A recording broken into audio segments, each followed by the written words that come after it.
Okay, so it's already recorded. So let's now proceed to our discussion. Again, good evening, everyone. Let's continue what we have discussed last meeting, and that is the nature and composition of plants. And hopefully, we can finish the nature and composition of plants so that we can proceed to anatomical and physio and morphological characteristics of the plants. We know naman kasi ito yung pinakamahaba talaga sa nature and composition of plants na i-discuss. And you have your manual with you. Hopefully, you have your manual with you and then you can access it. Again, sabi ko, i-print ninyo yung manual na sa inyo. Kung sino man yung walang manual, PM lang sa akin. Tapos para pagbibigyan kayo ng manual. Okay? So, manual sa crop science. Okay? Okay, so now let's proceed to another cytoplasm. Okay, another organelles in the cytoplasm or in the cells, which is floating siya doon sa fluid ng cytoplasm. And that is microbodies. Okay, so si microbodies is spherical organelles bounded only by one membrane. Sorry, by one membrane about 0.5 to 1.5 micrometer in diameter. So, ano ba to si microbodies? Okay. So, dalawa kasi yung functions ni microbodies. Okay. Okay. Give me a moment. I'll get my pen here. So, sabi dito, yung functions ni microbodies, ang kanyang characteristics pala is spherical organelle. So, later on, I'll let you see kung ano yung microbodies. Okay. So, bounded only by one membrane. Ibig sabihin, meron lang siyang isang membrane para mag-support sa kanya since it is spherical and ang diameter niya is only 0.5 to 1.5 micrometer. And then the function of microbodies is dalawa yung function niya. So we have the peroxisomes. It is also another organelles of the cytoplasm inside the cell. And we have the lysosomes. Okay, like lysosomes. Okay, so the si peroxisomes is a terms to some microbodies. Okay, terms yun siya ng other microbodies which is play an important role in glycolytic acid metabolism associated with photorespiration. So saan ginagamit si peroxisomes? Ginagamit siya during the association of photorespiration. So photosynthesis and then respiration in the plants. Pag sinabing photosynthesis or photo, it is considered na kailangan ng requirement of light, water, and carbon dioxide. And then pag sinabi naman nating respiration, ito yung pinapalabas yung energy na na-acquire from the mitochondria. So that is by the help of peroxisomes. Okay? Para 'di ba ilabas man yung energy galing kay mitochondria. So that's the work of the peroxisomes is to help for the respiration. Okay? So that's the rule of the peroxisomes. And we have or other microbodies that contain enzymes needed for the conversion of fats, okay, into carbohydrates during germination in many seeds. Okay, so magkaiba pala talaga yung yung definition ng lysosomes sa animal science. Sa plant science or sa crop science, okay, ang lysosomes dito ay kino-convert niya ang fats into carbohydrates. Okay, kasi nga less lang yung fats ng plants, no? Hindi naman siya katulad ng animals, ng tao na meron talagang true fats, okay? And unlike sa plants kasi, yung fats is kino-convert nila into carbohydrates so that they can produce simple sugar or polysaccharides, pwede din. And then they can produce protein, ganon. Okay? So during germination in many seeds. Okay? Kailan yan? During the germination of in many seeds. Kasi during the germination, kinakailangan ng simple sugar para mag-grow ang seeds. So, saan nag-work? Saan nagatulong si lysosomes or si microbodies? Nagatulong siya kahit sa pag-germinate ng seeds. Okay, so let me show to you example of microbodies. Kasi marami kasing klase ng microbodies. So, let me check here. Okay, ganito siya.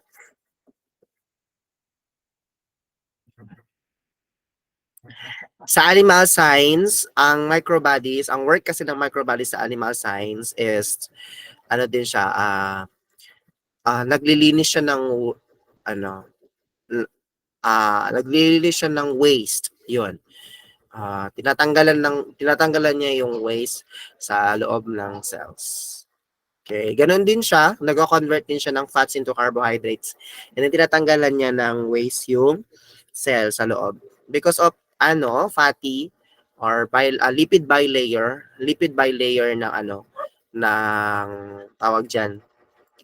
Lipid bilayer ng ng hayop, no? So, siyempre makapal yung fats ng hayop, no? So, yun ang ginagawa ni lysosomes.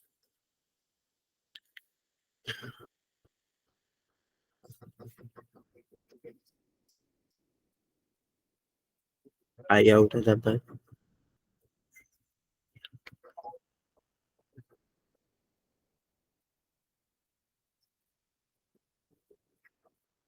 Mahina kasi talaga ang signal ngayon because it's already Saturday and it's 8 p.m.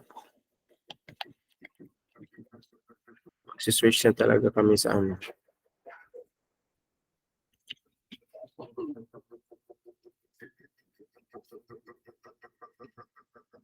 Okay. So, ito na yung dalawa na i-discuss ko sa inyo. We have the peroxisomes at saka si lysosomes. Actually, meron pa yung isa. Tawag sa kanya is glyoxysomes. Hindi naman talaga siya totally na kailangan, hindi naman siya talaga common. So, hindi ko na yun i-discuss sa inyo si glycosames.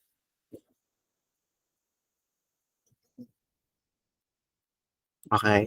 So, hindi ko na talaga ma-pull out yung image. So, continue na tayo. Okay. So, that's the work of microbodies. Okay. Parang pabilog siya, ganito. Ito draw ko na lang, ha. So, pabilog siya ganyan. And then, sa loob niyan, nandiyan yung tinatawag natin na tawag dyan? Okay. So, sa loob niyan, diyan yung tinatawag natin na oxidase crystalline core. Yun. Yung oxidase crystalline core.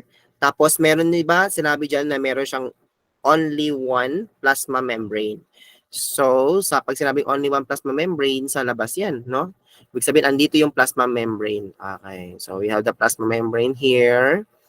Ganyan. Tapos sa loob niyan, diyan yung tinatawag na lipid bilayer. Okay? Lipid bilayer. Okay, yung layer or bilayer ng double layer ng lipids sa plants. Okay, lipid bilayer.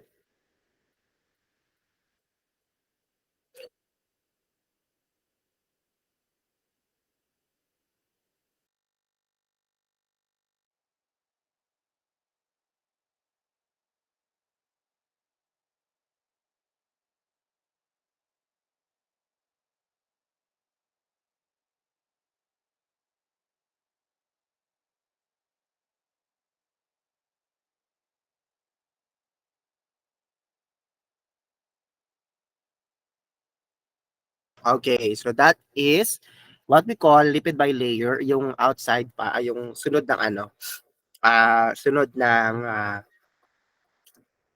plasma membrane. Okay? So that is microbodies. Wala, pag matapos na kasi yung yung plant cell sa kapatay, pwede mag-pause test. Baka by Monday pa. Ayun. Or Tuesday, gano'n. Okay, so that is microbodies. Next, we have number 7 sa cytoskeleton. Okay, so si cytoskeleton, an organized cytosol in a three-dimensional network of fibrous protein. So, cytoskeleton din siya. Parang from the word itself, skeleton, siya, manipis-nipis, parang mas maliliit-liit yan siya. Yun nga, parang skeleton na may mga ganyan-ganyan. Basta siya, ganyan. Basta skeleton siya. Basta, parang siyang skeleton, tignan. Hindi ko ma-pull out kasi yung hanap ko pa siya, dali. Cytoskeleton. Para mas makita ninyo.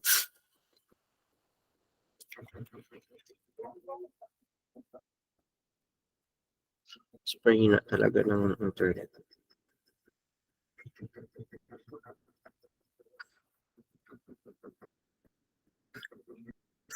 Inside the cell, yung cytoskeleton.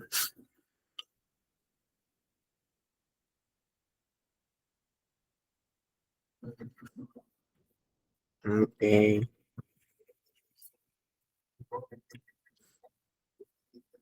Okay, and there are types also of cytoskeleton. Okay, may mga types of cytoskeleton tayo na i-discuss din. Sandali. Meron tayong microtubules, microfilaments. Okay, so sino si microtubules tsaka sino si microfilaments? Filaments, yeah.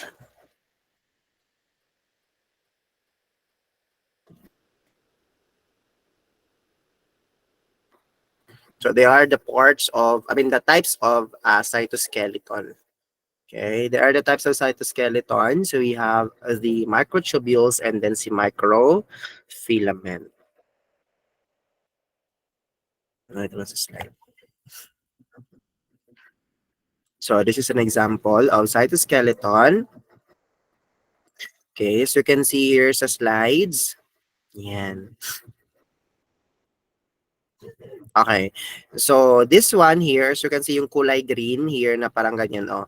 Tali-tali. Tali-tali. Ang tawag dyan is microtubules. Okay? And then we have also the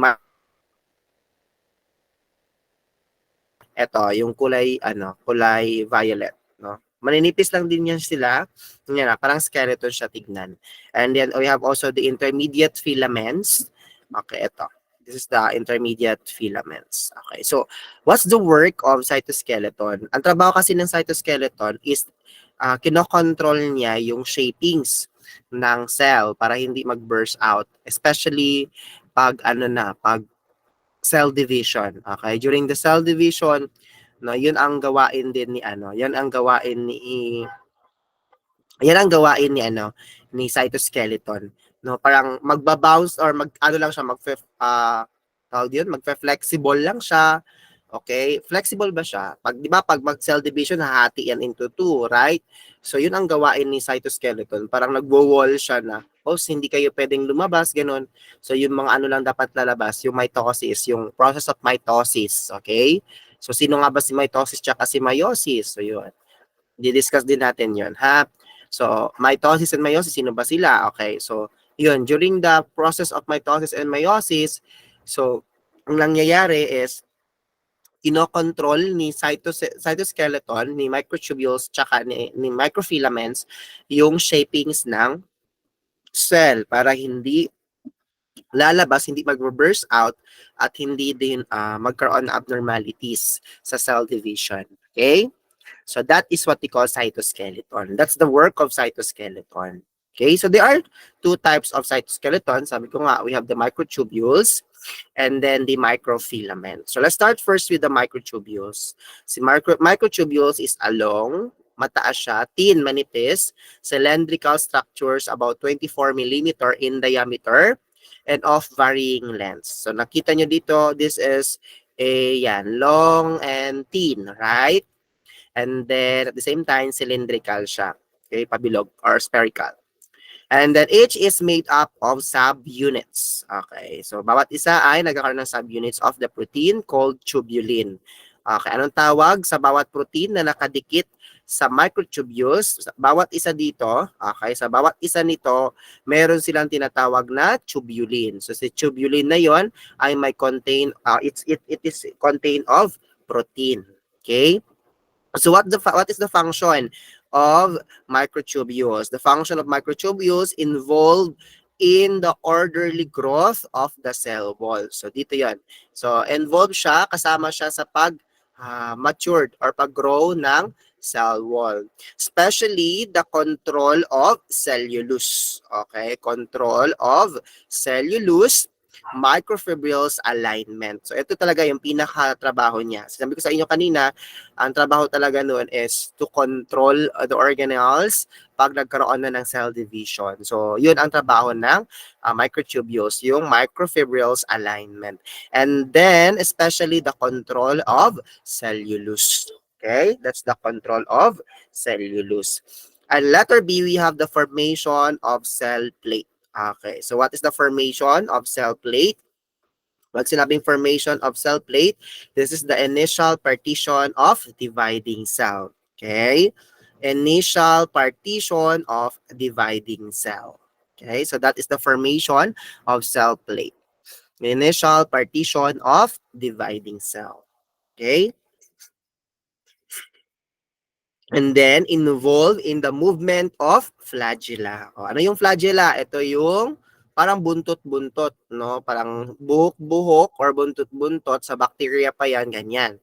So, yung buntot, yan yung flagella. So, bakit movement? Kasi nga, ang trabaho ni flagella is locomotion yan. Gumagalaw yan, parang buntot. Yung sa sperm cell ba, nakita ninyo yon, yung gumagalaw, yung parang buntot, ang tawag po doon is flagella and cilia. Yung cilia naman, yung parang hairy part sa loob ng, sa cells, yon. So, in which microtubules are important components of it. So, as you can see here sa sample natin, 'di ba? As you can see na para siyang mabuhok, no, para siyang flagella ng forma niya. It's parang flagella, no, buntot-buntot, no. It has a movement or locomotion. So that's the work of the microtubules, no, involved in the movement of flagella and cilia, and which microtubules are important components of it. So, okay.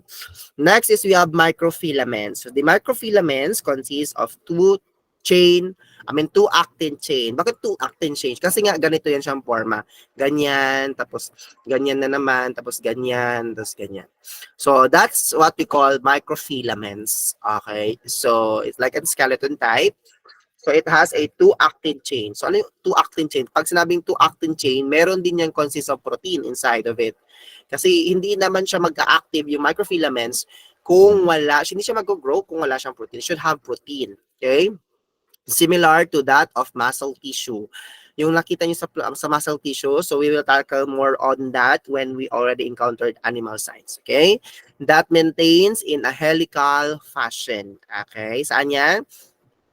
Maintain siya in a helical fashion. Okay, so what is the function of this microfilament? So the function is play a causative role in cytoplasmic streaming. Ano ibig sabihin ng causative role in cytoplasmic streaming? Yung nasabi ko sa inyo, the work of microfilaments in the cell division, dun ang pinaka-importante talaga yung trabaho ng isang microfilaments. No? Pag sabing causative, causative role, ibig sabihin pagkailangan lang. Okay? Pagkailangan lang siya in cytoplasmic streaming. So, during the cytoplasmic streaming or streaming yung pagsa-cell division, the work of microfilaments is to control the shapings and the movement of the organelles from one another to another. From one other to another. Okay? So, that's the work of microfilaments. Okay? Next, we have number 8 is the ribosomes. Okay, si ribosomes naman, it is a small particles. Di ba yung nakita ninyo sa smooth and rough endoplasmic reticulum, meron doon mga ribosomes na kulay dilaw. So that is consists of protein also, and also it's sugar. Okay, so small particles about 17 to 23 nanometer in diameter containing an equal polyribosome. Pag sinabing polyribosome, ibig sabihin madaming protein, and then we have or polysomes. Okay, so that is what we call ribosomes. And number 9, we have vacuoles. Di ba pinakita ko na yun sa inyo si vacuoles, yung parang circle na nagtatransport ng waste, ng fats, ng protein, no? Galing siya kay Golgi apparatus, no? Galing siya kay Golgi apparatus, tinatravel ni vacuoles yung mga waste and other nutrients. And enclosed by a unit membrane called tonoplast. So saan nakikita? Saan siya enclosed? Pag sinabing enclosed, magkadikit siya. No, magkadikit siya doon sa membrane na tinatawag nating tonoplast. Si tonoplast po ay nakikita yan siya kay Golgi bodies, 'di ba? Si Golgi bodies, ganyan, tapos magkadikit doon si vacuoles. So lalabas si vacuoles, ganyan. Lalabas si vacuoles diyan galing kay Golgi bodies 'yun. So dumping house of the cell. Pag sinabing dumping house of the cell, diyan yung parang tapunan nga ng mga waste, ganun. Contains water and other substances. Yung mga nutrients, pwede din yan dyan. And then, what is the function? Absorb toxic products. Yun, ina-absorb niya, tapos tinatransport niya. Okay? Yun na nga, ang sinabi ko sa inyo na yung sinasabi ko sa inyo na penocytosis, phagocytosis, tsaka oxycytosis. Yun, trabaho din yun ni vacuoles. And then we have the stores various metabolites. Yun, stores various metabolites. And then break down macromolecules. Okay, break down macromolecules and the recycling of their components within the cell. Okay. So ganito 'yan. Si vacuous it has a relationship with lysosomes. Okay? So si lysosomes kasi po, isa din sa mga function ni lysosomes is parang kino-convert niya ang waste into useful one. Ganito. Parang sinusorting ba? Sinusorting ng lysosomes na ang waste na to, tingnan natin kung magagamit pa siya o hindi na. Kasi yung mga nutrients na pwede pang gamitin, iiwan yon. Kumaga, iipunin yun ni lysosomes para sa paggawa ng panibagong cell. Okay? So, yung waste na talaga, yung hindi na talaga magamit na nutrients, yun, ilalabas yun ni vacuoles. Excuse me. Okay, ilalabas yun siya ni vacuoles. So, that's the work of vacuoles. Okay? So, it has a relationship with the lysosomes. Okay, next we have the nucleus. Okay, this one is very important because nucleus, alam ko naman na kilala nyo talaga si nucleus. Okay, so we have the cell wall, cytoplasm, cell wall, the cytoplasm, and then the nga ba si nucleus? Okay, so nucleus, si nucleus nga is contain the genetic information indispensable for the cell's life and metabolic function. So ano nga ulit?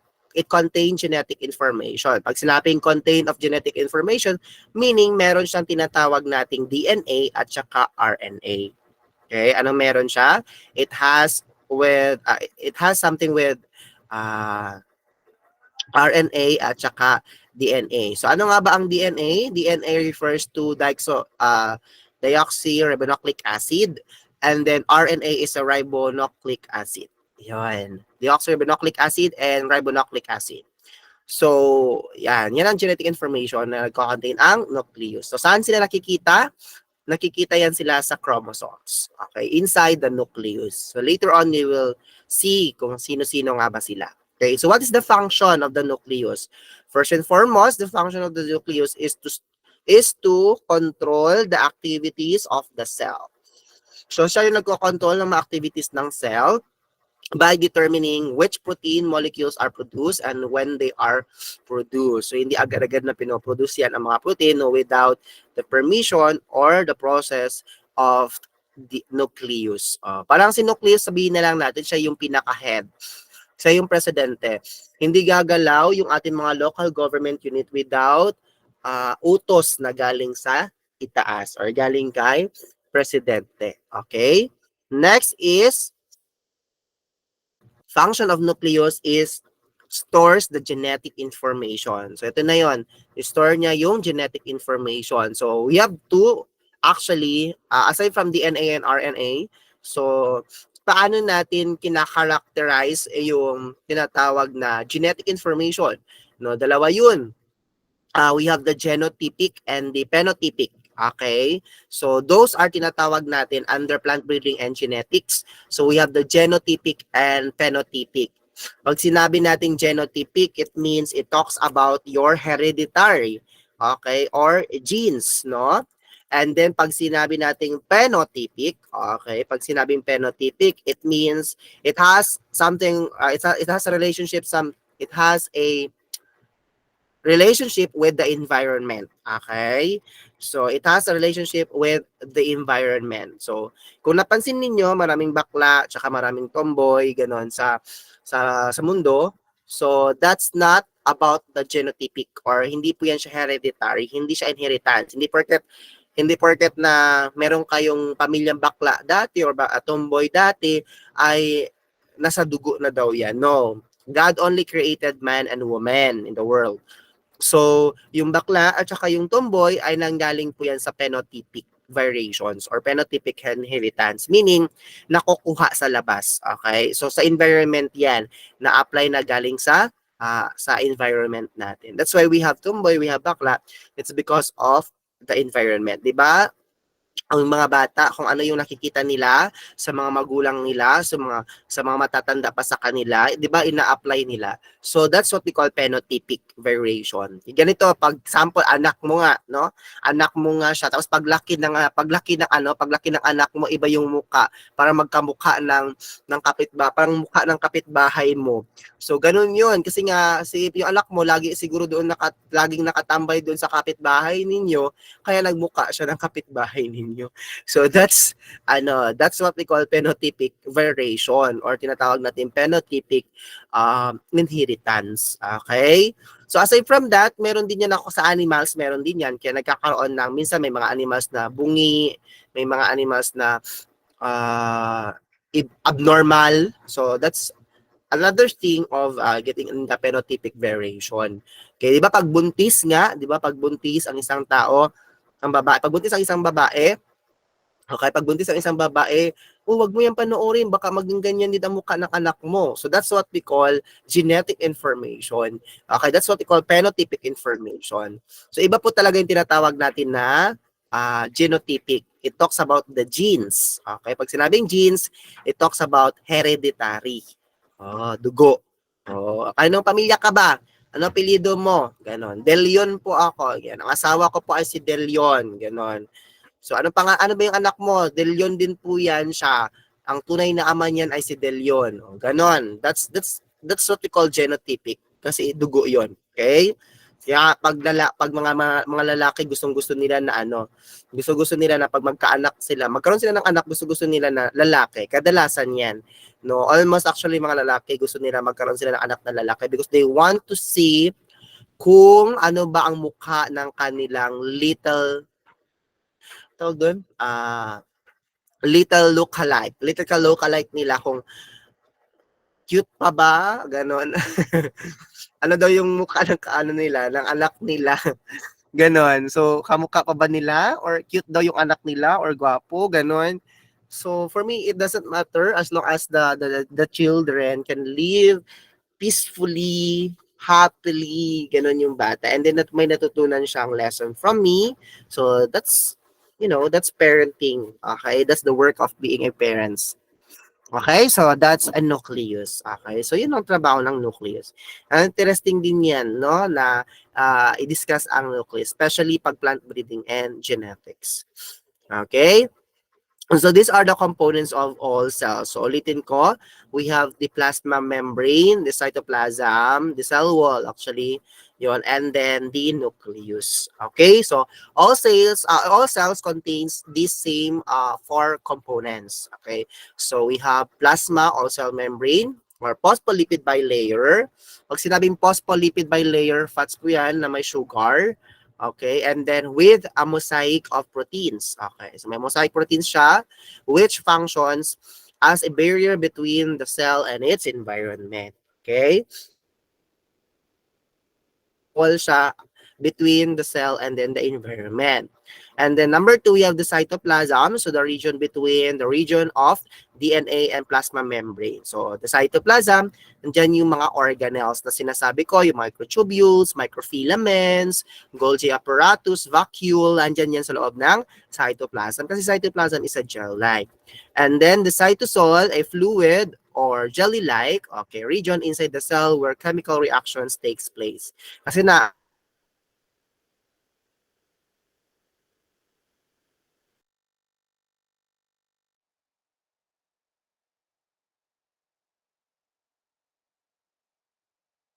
okay? And then we have the DNA or deoxyribonucleic acid. Deoxyribonucleic acid, the heredity information of cells, can be found in the nucleus, which can be found in the nucleus of eukaryotic cells. So, ano pinag-iba ng eukaryotic sa prokaryotic cells? Okay, and a nucleus region of prokaryotic cells. So, ano nga ba yung pinagkaiba ng eukaryotic cell sa prokaryotic cell? So, that is your assignment. Okay, that is your assignment. So your assignment is to search on the difference between eukaryotic cells and prokaryotic cells. And then, i-search nyo din yung characteristics ng eukaryotic cells and prokaryotic cells. And you look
Ayan, sorry guys. Medyo nawala ang internet natin. Mahina talaga ngayon ang internet. Ayun, so continue tayo. Can you still hear me loud and clear? Ellie, maybe. Ellie. Okay, can you hear me loud and clear? Naririnig niyo pa ba ako? Okay, very good. So now we have ribosomes. Okay, so ribosomes naman, ito yung protein. Okay, sabi ko nga, protein synthesizing structures composed of ribosomes and proteins. Okay, these structures can be found on the image of the plant cell. So, nakita niyo naman si ribosomes, di ba? Yan ang trabaho niya to synthesize protein. Okay? Okay na pala. So, nawala ako kanina. Okay, next we have this is the components of all cells. As you can see here, so ako sa inyo, i-familiarize nyo na yan. So this is the central vacuole here, and then we have the nucleus.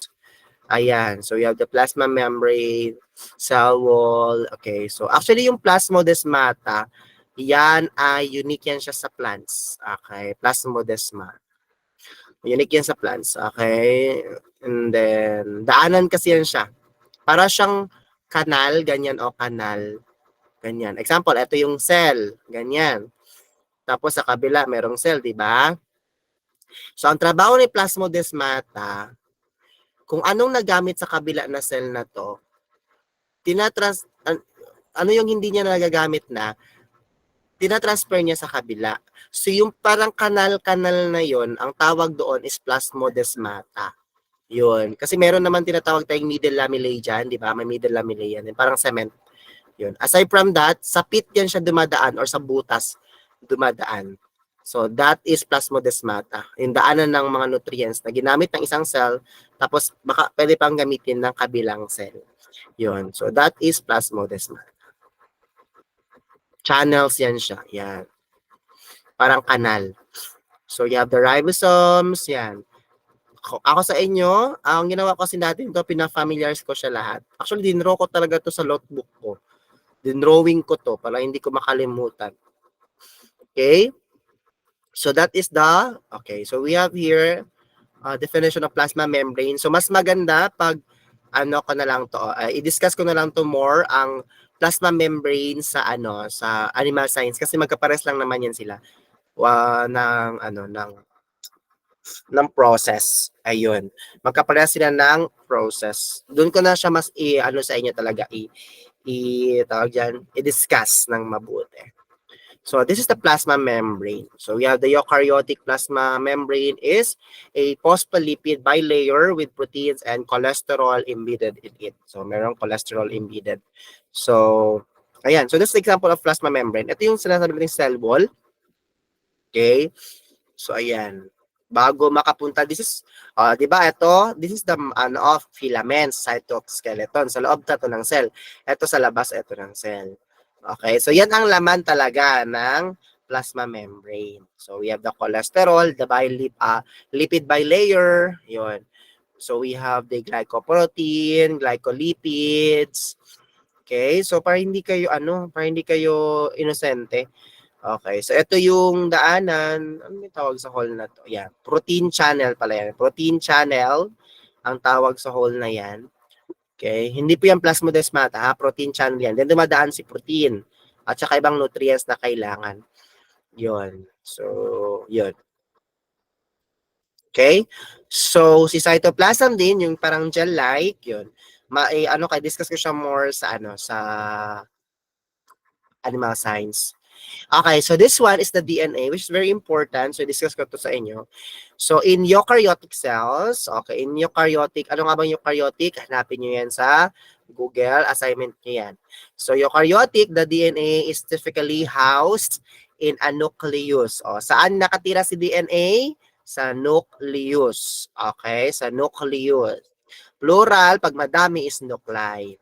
So, the most prominent organelle in the cell. So, what is the most prominent organelle? DNA. Prominent organelle. So, this organelle directs the synthesis of ribosomes and proteins. Yun. Inuutusan. Direct ang utos or control sa ribosomes and proteins. So these are, as you can see here, this is an example of DNA. Nucleus. Okay, kasi dito naman yan nakatira si DNA. So sa gilid ng nucleus, meron tayong tinatawag na endoplasmic reticulum. We have the rough and smooth endoplasmic reticulum. And then we have also nucleolus. Yan, ang pinaka-smallest unit of the cell. Pag sinabing smallest unit of the cell, that is nucleolus. Hindi nucleus ha, it's nucleolus. Okay? And then we have the chromatin. So this is the chromatin. Okay? Sa chromatin. Si chromatin po, ibig sabihin, isa lang yan. Pero nakita niyo ba, may mga X, letter X na ganyan, tapos XX na ganyan sa loob ng ng nucleus. Ang tawag diyan ay chromosomes. Ang tawag diyan ay chromosomes. Pag isa lang, ganyan lang, na parang noodles ang style, that is chromatin. Pero it contains DNA tsaka RNA. It contains genetic information. Okay? Hindi nakalimutan ko pala. Sige, assign ko na lang talaga sa inyo right after your class yung chloroplast, hindi ko pa pala na-send sa inyo, pati yung yung nucleus, paano yung trabaho doon, yung genetic information. And then we have the nucleoplasm, okay, yung fluid na nakikita niyo na kung saan tawag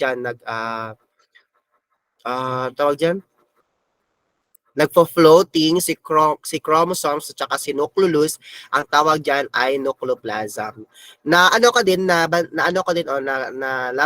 na pag sinabi nating word na plasm, it has something with with fluid.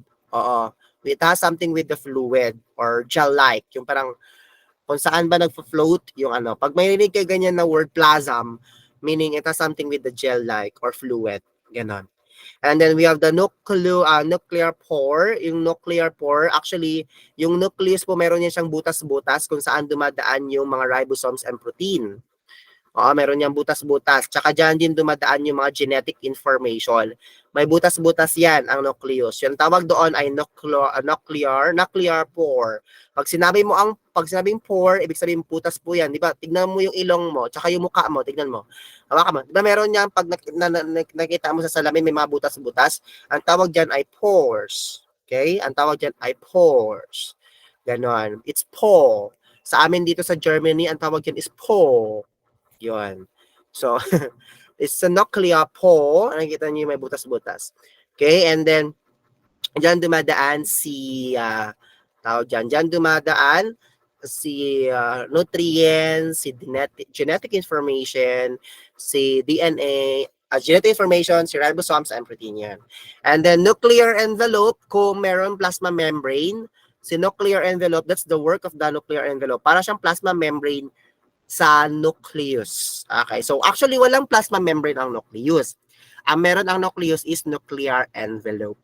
Okay, ano meron si nucleus? Nuclear envelope. No, instead of plasma membrane, so ang meron sa kanya is nuclear envelope. Okay, kasi nga labas-masok yung mga genetic information at the same time yung mga ribosomes and proteins. Nagets ninyo? Lumalabas sa exam yan kung ano definition ng DNA. So that is deoxyribonucleic acid. Okay, so what are you going to search? Magbibigay ako ng mga crops sa GC. Ibibigay ko yung mga major crops ng Philippines. Tapos hanapan ninyo ng DNA. Okay? Hanapan nyo ng DNA.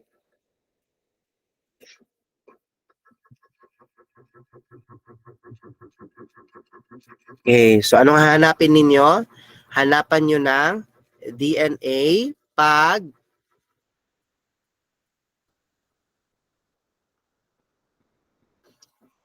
okay, yung mga major crops na sa Philippines. Okay, search ko na lang yan sa, ilagay ko na lang sa group chat. Tapos isasama ko yan sa inyong postes. Okay?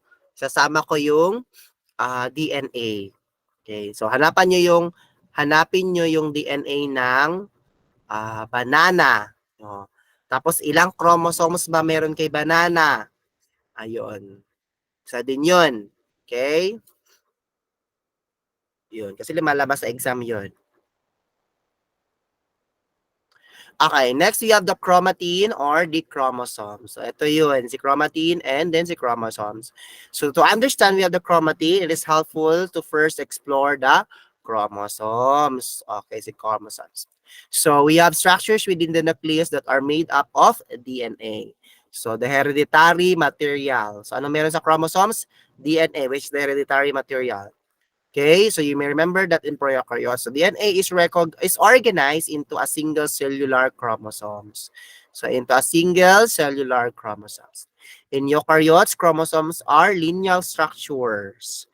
Every eukaryotic species has specific number of chromosomes. Yun na, hanapan ninyo ng chromosomes. Ang tao, for example, ang humans merong chromosomes number 46 ang chromosomes niya. So while in fruit flies, it's 8. So it is 8 chromosomes in fruit flies. So chromosomes are only visible and distinguishable from one another when the cell is getting ready to divide. Okay. So pag may nakita kayong 2N na word, 2N, chromosomes po yan. It means divided siya into 2. Example, what is the 2N of 46 chromosomes? That is 23. Okay. So pag sinabing 2 and 23, it means that is a chromosome number of the humans. Kung i-times 2 mo yan, kasi nga 2N yan siya, times 2, ang lalabas is 46. Okay? So when the cell, kasi nga, di ba nga, bakit siya 2 answer? Kasi nga, ang DNA, or ang chromosome, sorry, in the cell division kasi, during the mitosis and meiosis process, nadi-divide yan sila. Kaya nga, kaya ang ginagamitan nila is 2N. Okay? Okay. When the cell is in the growth and maintenance phases of its life cycle, proteins attach to chromosomes. Okay, proteins attach to chromosomes, and they resemble an unwound, jumbled bunch of threads. We call this unwound protein chromosomes complexes chromatin. Yon. And then we have chromatin describe the material that makes up the chromosomes, both when condensed and decondensed. So later on, as we are going to reach the animal science, kasi doon yan pinaka-importante ang chromatin sa animal science. So doon ko na yan i-discuss furthermore. So this is an example of, so this is an example of DNA. So we have here the chromosomes. So the chromosomes, yeah. So this is the chromosomes here. And then we have the chromatin. The single will has a complex of hereditary or genetic information. So this is the DNA. Actually, meron pa tayong tinatawag na yung taga-encode. Nakalimutan ko na talaga. So, yun. Basta panoorin nyo na lang yung video na ibibigay ko sa inyo para maging familiar kayo doon. Okay? So, that's the work of So may nakita kayo like sa mga salamat doc ba yun, mga ganyan. Sa mga video may ganito na nakita kayo. May line tapos may ganyan. Ganyan, parang ganon. Okay, ganyan. Tapos may line siya sa gilid. Ang tawag nun ay helix or double helix ang tawag doon. It's a double helix. Okay? So, this image shows various levels of chromatine's organization. So, as you can see here, itong letter A nakita ninyo, this is what we call the image shows various levels of chromatine's organization. So, DNA tightly coiled into two thick cylinders. Yung cylinders na yun. Yung parang cylinders, ang tawag doon ay helix. And DNA called around proteins called histones. Okay, so yung histone sa loob, di ba, sa isang bawat isa, ito ang tawag, nakita nyo to? Ang tawag dyan ay helix. So, bawat isa niyan, meron niya siyang tinatawag na histone. So, bawat histone nagko-contain niya ng protein, pati DNA. Okay? It contains protein and DNA. So, yung nakikita niyo na parang XX ganyan, ang tawag dyan ay double helix. Okay? So, letter B, ito naman yung letter B, paired chromosomes colored as pairs. So, may mga colored yan. These individuals of each pair are the same size to one another. Sir, meron ako nakita na hindi siya X. Ang forma ay ganito. Ganyan. Ganyan ang forma. Opo, merong ganyang chromosomes. It means, nag-ano pa lang po siya. Ibig sabihin yung genetic information po ay ginagawa pa. Okay, ganun. Or nag-acquire pa ng genetic information, meron ganito, ganyan. So, that's, yun. So, that is what we call chromosomes. Okay? So, ang bawat isa niyan, ang bawat isa po tawag niyan is alleles. Bawat isa. We have the left and right. So sa X na yan, sige, si X ang pag-usapan natin ngayon kahit wala na si X ang pag-usapan natin. Okay, ulit-ulit si Sir. Okay, yon. So X yan, right? Pag ihati mo yan sa dalawa, ang tawag po doon, sa left part, ang tawag dyan ay allele. Sa kabilang part din po, ang tawag din po dyan ay allele. Okay, so yan po nalalaman natin ng DNA natin if our DNA is our DNA. Example, meron XY, XX, ZZ, ZW. So, dyan po nalalaman yan. So, we have the alleles. Paghatiin natin yung X, yung left, paghatiin siya, diba, isa-isa na yon. So, left and right, ang tawag sa kanila ay alleles. Pero pag isa lang, allele. Okay? So, later on, as we're going to approach plant breeding and genetics, makikilala nyo si allele. Okay? Ano po spelling ng allele, sir? Ganito. Allele. Si allele. Yan. Allele or alleles. Okay? Oh, first time nyo ba na-encounter yan? Opo. Yes, first time talaga yan. Kasi some of you, hindi naman talaga dinidiscuss yan ng teacher ninyo. Unless kung meron kayong teacher na tawag doon, ano tawag doon? Teacher na ang major is plant breeding and genetics. Yun. I-discuss niyan sa inyo si Alil.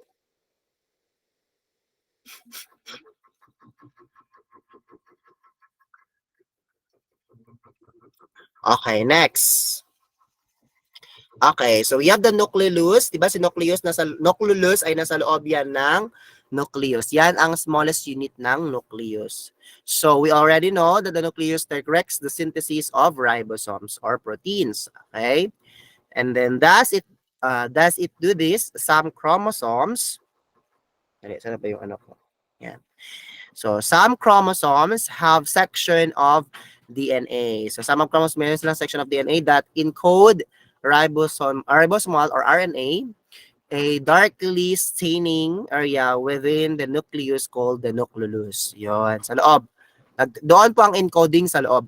'Di ba? Ganyan, nucleus, tapos sa loob merong nucleus. So diyan po ang encoding sa loob. Okay? And then plural nuclei aggregates the ribosomal RNA with associated proteins to assemble the ribosomal subunits that are then transported out through the pores in the nuclear envelope to the cytoplasm. O, di ba? Nucleus yan.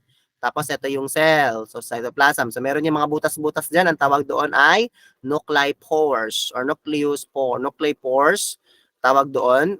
Siyempre, lalabas dyan yung mga protein, DNA, genetic information, blah, blah, blah. Lalabas dyan, papunta sa cytoplasm. Okay? And then, si ribosomes, ulit-ulitin ko, are the cellular structures responsible for protein synthesis. Yun talagang work ng ribosomes.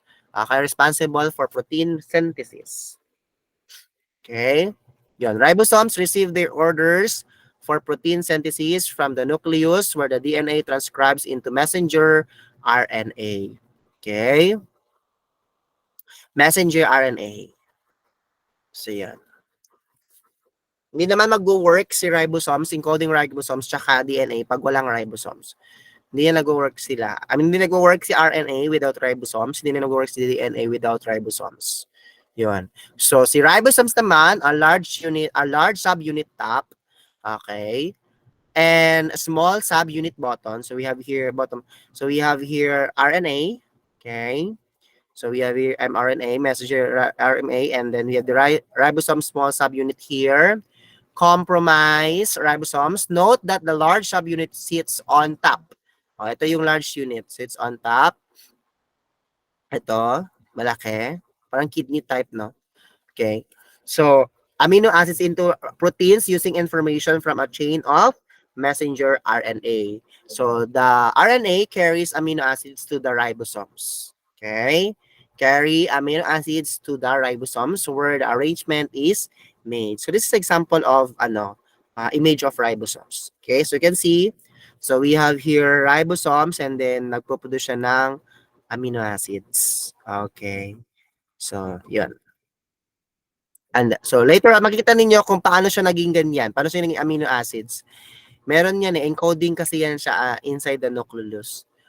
Okay, so these are the components unique to eukaryotic. So all cells contain DNA. Lahat ng cells contain DNA as described above. So however, plant cells which are eukaryotic, okay, plant cells which are eukaryotic contain organelles and a nucleus.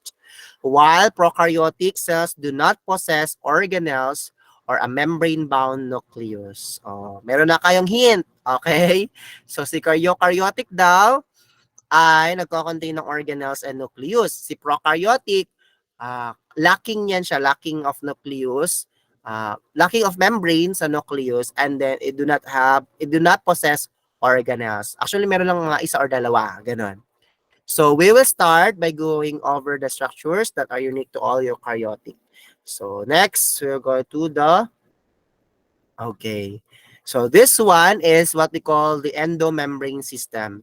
Hindi naman 'to lalabas sa exam, pero ang tinatry ko lang dito na i-discuss sa inyo yung word na endo. Laging tandaan pag sinabing endo, that is within, sa loob. Okay? Pag sinabing exo ba 'yun or extomembrane, ganun. Extomembrane pala 'yun. Ex, ecto or exto, ganyan. Ecto or exto. Ibig sabihin, labas yun. Outside. Pag endo, sa loob. Pag ecto, labas. Ganon, ha?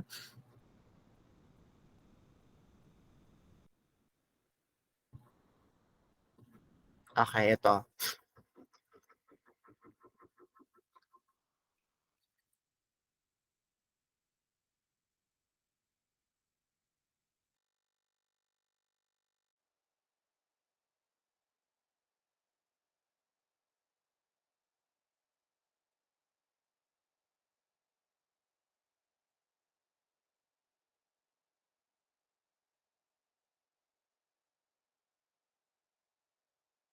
And endo meaning within, ecto meaning outside or surface. Ayan.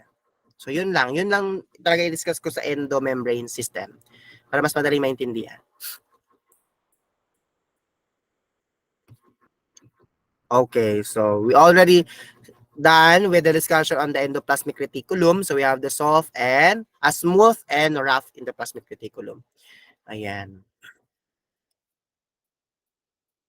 Ayan, si vesicles. Tapos na tayo si Golgi apparatus. Ay, paulit-ulit na lang pala to. Okay, so ito yon. Mitochondria is called as powerhouse. Yon. Or energy factories. Ayan. Okay, so this is an example of mitochondria. Okay. Pero nakita nyo naman yan eh. Okay, so peroxisomes, we are done with that. So that is the unique components unique to plant cells. Cell wall, central vacuole. Okay. Tapos na tayo dito. We are done with this. Ay, paulit na lang pala to. Okay. So we are done with our plant cells. Hindi ko na double check yun. So yun, paulit-ulit lang siya.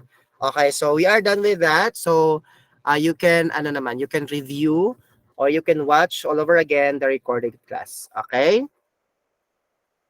Nagets na ba ninyo? Paulit-ulit lang pala yun. Hindi ko siya na double check.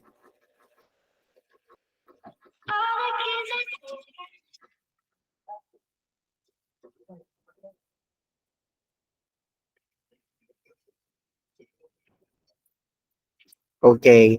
So, okay ba? Naintindihan ba? Okay. So, sa Monday, meron kayong post-test. Kasi tapos na tayo sa plant cells. Okay. Sa Monday, meron kayong post-test.